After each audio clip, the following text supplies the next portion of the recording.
नमस्कार सभी को। दोस्तों, आज के वीडियो में हम बात करेंगे north east frontier railway Guwahati द्वारा निकाली गई भर्ती के बारे में। दोस्तों, जैसा कि आप देख रहे हैं, ग्रुप सी और ग्रुप डी के पदों पर यह भर्ती जारी की गई है, जिसके लिए अंतिम तिथि 23 अक्टूबर 2023 यहाँ पर रखी गई है। यानी कि आपका फार्म 23 अक्टूबर तक north east frontier railway Guwahati के पते पर पहुंच जाना चाहिए। दोस्तों, सबसे पहली बात, यह भर्ती केवल खेल कोटा से है, यानी कि खिलाड़ी ही इस भर्ती के लिए आवेदन कर सकते हैं।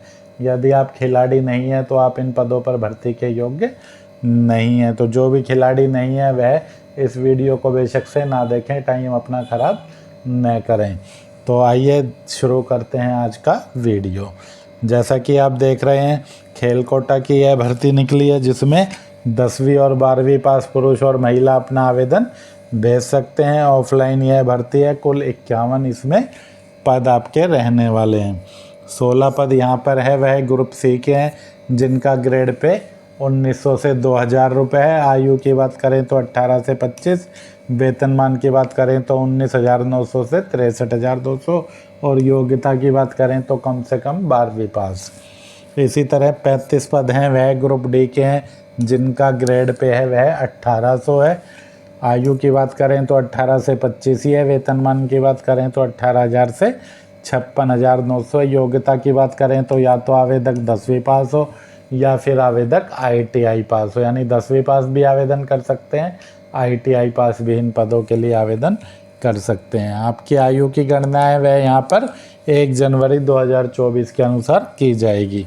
आवेदन शुल्क की बात करें तो सामान्य और OBC वर्ग में यदि आप आते हैं तो आपको 500 रुपये का भुगतान करना है, किंतु यदि आप SC ST या किसी भी वर्ग की महिलाएं हैं, अल्पसंख्यक हैं या आर्थिक रूप से पिछड़ा वर्ग से संबंधित हैं, तो फिर आपको यहाँ पर 250 रुपये के आवेदन शुल्क का भुगतान करना है, जो आपको पोस्टल आर्डर के माध्यम से करना है।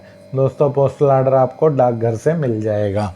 पोस्टल आर्डर पर आपको PFA north east frontier railway Guwahati Maligaon post office में जो आपका देय होना चाहिए गुवाहाटी में, यह पोस्ट ऑफिस पर लिख देना है और अपना पता भी इस पर आपको पोस्टल आर्डर पर लिख देना है।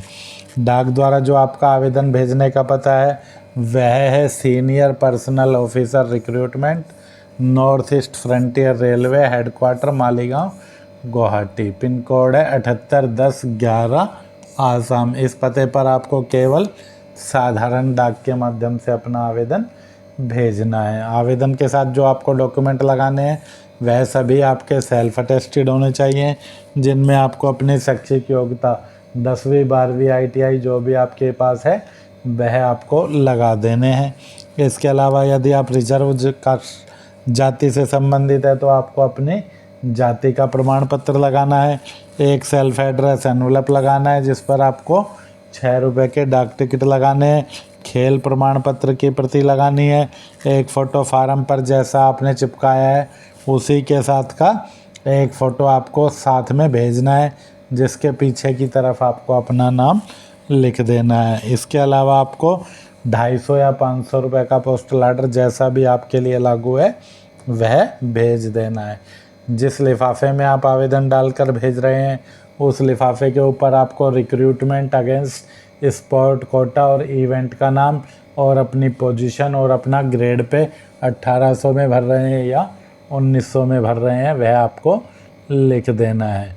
तो दोस्तों, फार्म के सभी कॉलम आपको अपनी ही लिखाई में भरने हैं और अंग्रेजी के कैपिटल लेटर में भरने हैं, यह भी आपको ध्यान में रखना है। यदि आप ग्रुप सी के यानी कि ग्रेड पे 1900 के पदों के लिए आवेदन कर रहे हैं तो पुरुष आवेदक हैं तो आप एथलीट हो सकते हैं, बास्केटबॉल के प्लेयर हो सकते हैं, टेबल टेनिस के, वॉलीबॉल के, क्रिकेट के, पावर लिफ्टिंग के या फुटबॉल के प्लेयर हो सकते हैं। इसी तरह यदि ग्रेड पे 1900 के लिए महिला आवेदक आवेदन कर रही है तो वह आर्चरी, क्रिकेट या बॉक्सिंग में से किसी भी खेल की खिलाड़ी हो सकती है। किंतु यदि आप ग्रेड पे 1800 यानी ग्रुप डी के पदों के लिए आवेदन कर रहे हैं तो पुरुष आवेदक हैं तो archery, boxing, table tennis, badminton, power lifting, football, cricket, volleyball या वेट लिफ्टिंग में से किसी खेल के खिलाड़ी हों। और यदि महिला आवेदक है तो archery, badminton, basketball, boxing, weight lifting, table tennis, cricket या पावर लिफ्टिंग में से किसी भी खेल के खिलाड़ी हो। दोस्तों, यह विज्ञापन आप वेबसाइट vacancyforum.com से डाउनलोड कर सकते हैं। चाहे तो वहां से भुगतान करके आप इस फार्म को भी डाउनलोड कर सकते हैं। खेल ट्रायल के लिए केवल जो योग्य आवेदक होंगे उन्हीं को बुलाया जाएगा और किसी भी प्रकार का यहाँ पर आपको रेल किराया या पास यहाँ पर नहीं दिया जाएगा। यदि आपके पास खेल प्रमाण पत्र नहीं है तो फिर से आप सुन लें कि आप इन पदों पर आवेदन न करें। जैसा कि आप देख रहे हैं यह फार्म है।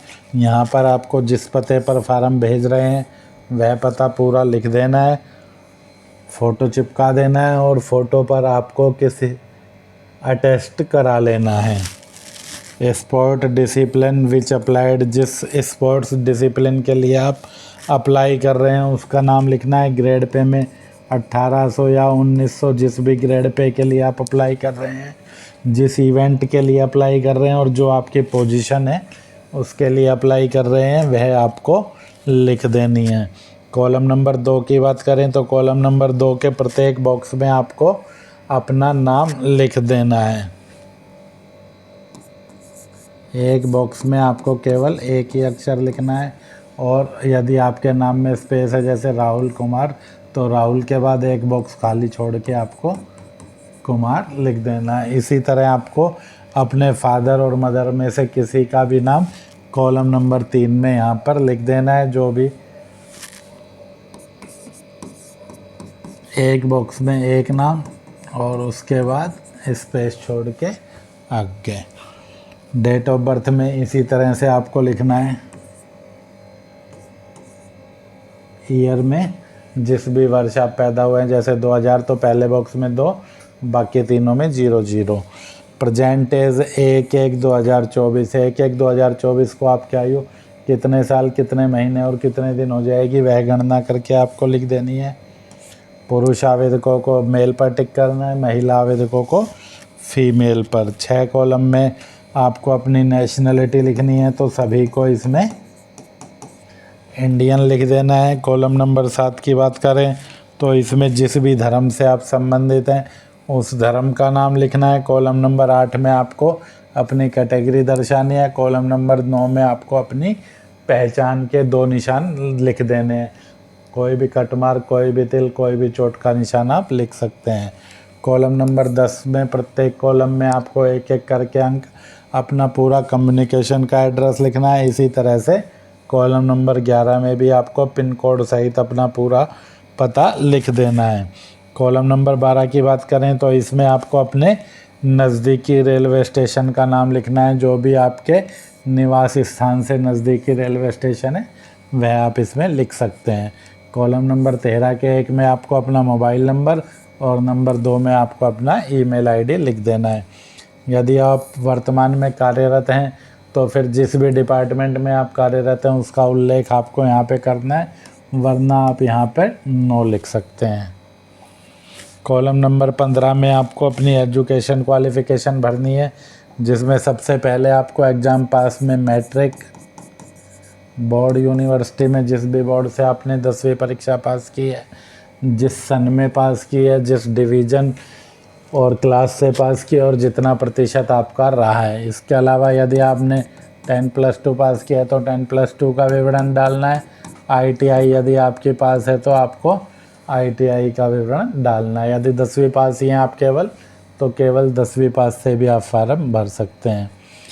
Last 2 financial and current year sports performance, इसमें आपको अपनी स्पोर्ट परफॉर्मेंस भरनी है। कौन सा इवेंट या टूर्नामेंट आपने खेला है, कम से कम 2 ज़रूर आपको भरनी है। इंटरनेशनल लेवल पे खेला है, नेशनल पे या स्टेट लेवल पे या जोनल लेवल पे खेला है वह भरना है।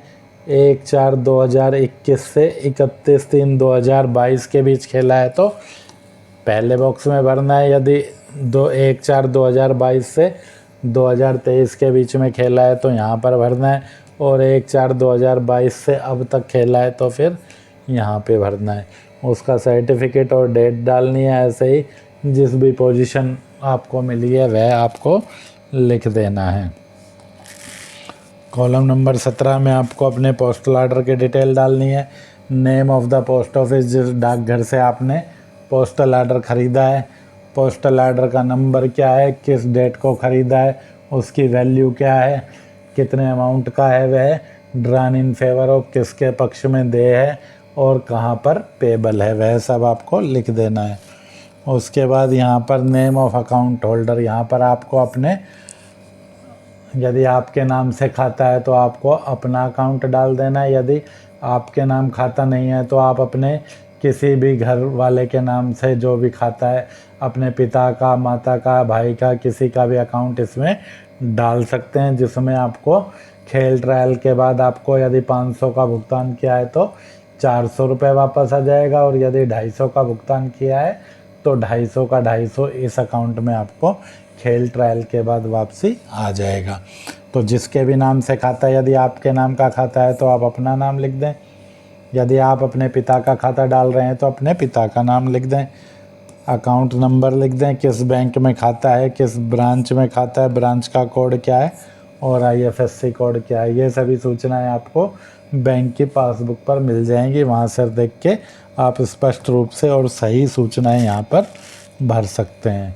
कॉलम नंबर 19 में आप इसके साथ जो भी डॉक्यूमेंट लगा रहे हैं, मैट्रिक, 10+2, ITI जो भी लगा रहे हैं वह सारा लिख दें। एक सेल्फ एड्रेस लगा रहे हैं, पोस्टल आर्डर लगा रहे हैं और जो भी प्रमाण पत्र इसके साथ लगा रहे हैं, इन सभी में उनका उल्लेख कर दें।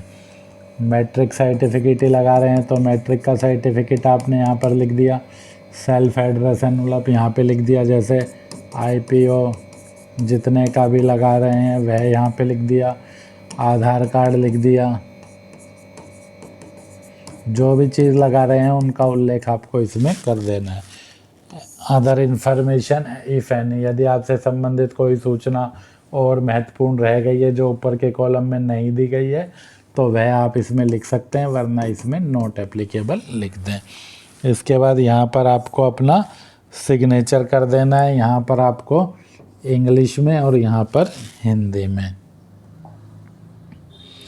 इसके बाद आगे बात करें तो प्लेस में आपको अपने गांव या शहर का नाम लिख देना है। इसी तरह डेट में जिस भी तिथि को आप फार्म भर रहे हैं वह लिख देना है, और यहाँ पर आपको अपना अंगूठा लगा देना है लेफ़्ट हैंड का। तो दोस्तों, वीडियो में अंत तक बने रहने के लिए धन्यवाद। यदि वीडियो को पूरा देखने के बाद भी आपका कोई कमेंट है तो आप हमें कमेंट सेक्शन में कमेंट करके पूछ सकते हैं। मिलते हैं जल्दी अगली वीडियो में। जय हिंद, जय भारत।